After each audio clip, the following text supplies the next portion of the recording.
स्वागत है आपका सिविल सर्विस पोर्टल में। सो एवरीबॉडी, ये जो एडिटोरियल है यह दैनिक भास्कर से लिया गया है। आप जब किसान आंदोलन भारत में हुआ था उस समय से आप एक नया वर्ड सुन रहे हैं, खाप पंचायत। ठीक है, क्या है, इसको शक्ति कहाँ से मिलती है, इसका इतिहास क्या है, आखिर इनकी बातें लोग क्यों मानते हैं और इनके एक बुलाने पे पूरा का पूरा जन सैलाब आ जाता है। सो आखिर क्या है ये, इसको बहुत अच्छे से समझ लेते हैं। आई होप कि एग्ज़ाम के लिए रिलेवेंट तो है, लेकिन आपको एक अवेयरनेस भी होना चाहिए, क्योंकि एक ऐसा यह पंचायत है जिसके एक बार बुलाने पे पूरी की पूरी जन सैलाब आ जाती है। तो आई होप कि इसको जानना चाहिए कि खाप पंचायत क्या होता है। देखिए, किसान आंदोलन में इसका नाम सुना। अभी जो भारतीय रेसलर, भारतीय जो प्लेयर हैं और भारतीय जो पहलवान हैं वो जंतर मंतर पे धरना कर रहे थे, वहाँ पर भी इस वर्ड को आपने सुना है। फिलहाल इसी घटना को पाकर ये वाला वर्ड फिर से सामने आया है। सो आज हम जानेंगे कि खाप पंचायत होता क्या है।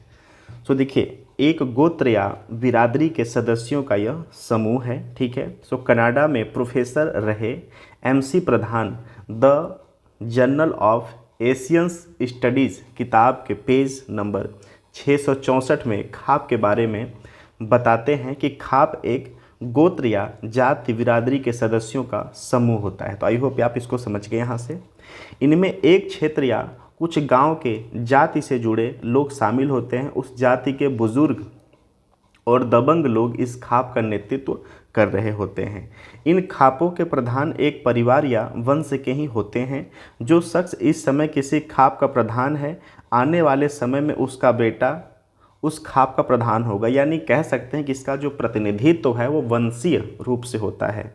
ठीक है, जब किसी मुद्दे पर सार्वजनिक फैसला लेने के लिए किसी खाप प्रधान सभा बुलाते हैं तो इसे खाप पंचायत कहते हैं। ठीक है, खाप प्रधान को चुनने के लिए कोई तय स्ट्रक्चर या नियम नहीं होते हैं। इस खाप प्रधान के पद पर एक ही परिवार या वंश के दो या ज़्यादा लोग भी दावा करते हैं। ठीक है, करीब 600 साल पहले शुरुआत कई दस्तावेज में इस खाप का जिक्र मिलता है। सो पंजाब यूनिवर्सिटी चंडीगढ़ के सीनियर रिसर्च रितिका ठाकुर के मुताबिक खाप की शुरुआत 14वीं सदी के दौरान हुई थी। इसके अलावा कानूनी कागज़ों में खाप शब्द का प्रयोग पहली बार 1890 से 91 में जोधपुर की जनगणना रिपोर्ट में किया गया था, जो धर्म और जाति आधारित थी।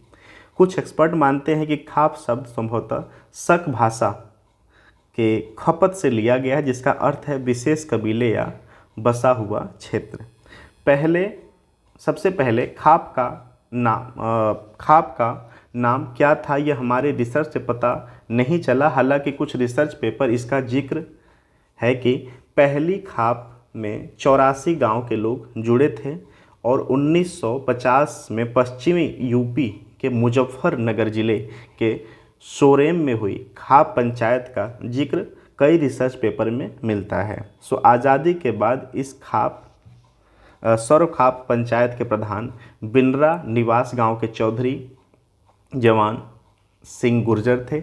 इस खाप पंचायत में पुनियाला गांव के ठाकुर यशपाल सिंह उप प्रधान थे, जबकि सोरेम गांव के चौधरी काबुल सिंह इसके मंत्री थे। ठीक है, तो ये हमने बैकग्राउंड के बारे में देख रहे हैं और हमने बात किया। जिन 3 लोगों के नेतृत्व में इस पंचायत का आयोजन हुआ उनमें चौधरी काबुल सिंह एकमात्र जाट थे। हालांकि पिछले कुछ सालों में जाटों का दबदबा खाप पंचायत में बढ़ा है, इसलिए कई बार खाप पंचायतों को सीधा जाटों से जोड़ दिया जाता है। ठीक है, सो जो खाप मुख्य रूप से 3 काम करते हैं, क्या क्या? पारिवारिक और गांव विवादों को सुलझाना। दूसरा, समाज के लोगों के बीच आपसी भाईचारे और विश्वास को बनाए रखना। तीसरा, अपने क्षेत्र और लोगों को किसी भी बाहरी हमले से बचाना। तो ये 3 आप याद रखना। अगर ये आपसे बातें पूछी जाती हैं तो आप बताना कि इनका मेन जो पर्पज़ होता है इन 3 बेस पे काम करते हैं। MC प्रधान बताए 3 कामों में से आखिरी काम खाप पंचायत आज़ादी से पहले से करती थी। अब ये काम न के बराबर रह गया है। आज खापों का मुख्य रूप से काम आपसी विवादों को सुलझाना और सुनिश्चित करना है कि उनके क्षेत्र में सामाजिक और धार्मिक प्रथा सही से लागू हो। ठीक है। देश में इस वक्त 300 से अधिक खाप एक्टिव हैं। हरियाणा के झज्जर जिला निवासी धनखड़ खाप के प्रधान ओम प्रकाश धनखड़ का कहना है कि देश में इस समय करीब 300 खाप हैं और इनमें से ज़्यादातर खाप नॉर्थ इंडिया में हैं और ये खाप मुख्य रूप से देश के 5 राज्यों हरियाणा, उत्तर प्रदेश, दिल्ली, राजस्थान, उत्तराखंड में एक्टिव हैं। धनखड़ का कहना है कि गोत्र पर आधारित गढ़वाल खाप, दलाल खाप, पुनिया खाप, सांगवान खाप, दहिया खाप आदि अपने गांव और आसपास के मामलों को खुद से सुलझाते हैं। इन खापों का 100 से ज़्यादा गांव पर असर रहता है और उन्होंने बताया कि ज़्यादातर खाप पंचायत जाट इलाके में एक्टिव हैं और जाटों के अलावा गुर्जर, मुस्लिम, राजपूत समुदाय के लोगों के भी अपने खाप होते हैं। हरियाणा, पश्चिमी यूपी समेत देश के 5 राज्यों में खाप समुदाय का काफ़ी ज़्यादा असर है। इनकी 2 मुख्य वजहें हैं। पहला, समुदाय और समाज के स्तर पर होने वाली पारिवारिक, जगह जमीन और दूसरे विवादों को खाप सही समय पर सुलझा देती है और इसमें विवाद थाने और कोर्ट नहीं जाता है। दूसरा क्या है, खाप के फैसले को मानने के लिए सामाजिक दबाव होता है और समाज और अपने समुदाय में रहने के लिए लोगों को खाप के फैसले को मानने के लिए मजबूर होना पड़ता है। खाप प्रधान ज़्यादातर मामलों में सोशल बायकाट, आर्थिक जुर्माना और अन्य तरह की जुर्माना लगाती है। हालांकि खाप पर कई बार दूसरे जाति और धर्म में शादी करने पर विवादित फैसला सुनाने के आरोप भी लगते हैं। इस वजह से खाप के विरोधी उसे कंगारू कोर्ट भी कहते हैं, तो आप ये भी याद रखना। हालांकि खाप नेता इस तरह के आरोपों को गलत बताते हैं। खाप नेता अब हिंदू मैरिज एक्ट में बदलाव की मांग कर रहे हैं। उनका कहना है कि वो अंतर्जातीय विवाह के खिलाफ नहीं है, लेकिन एक गोत्र और एक गांव में शादी करने पर रोक लगनी चाहिए। ठीक है।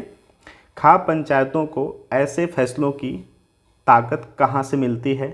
खाप को असली ताकत उससे जुड़े लोगों और बीच खाप की सर्वमान्यता से मिलती है। लोगों को बुलाकर जब खाप कोई फैसला लेती है तो लोकल स्तर पर प्रशासन और सरकार भी अलर्ट हो जाती है।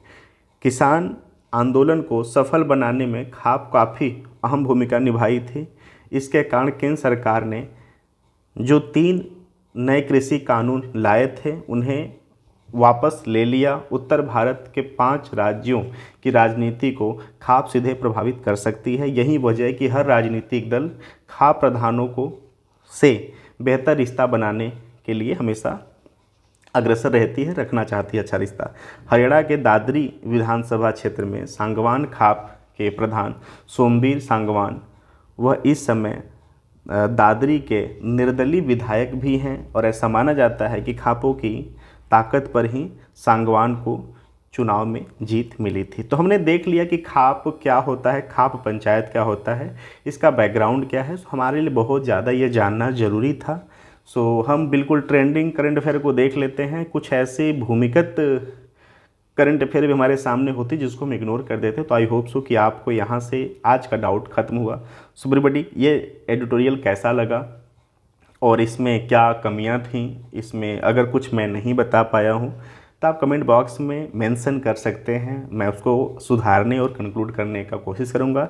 चलिए मिलते हैं कुछ नए अनोखे नेक्स्ट सेशंस में। Thank you so much.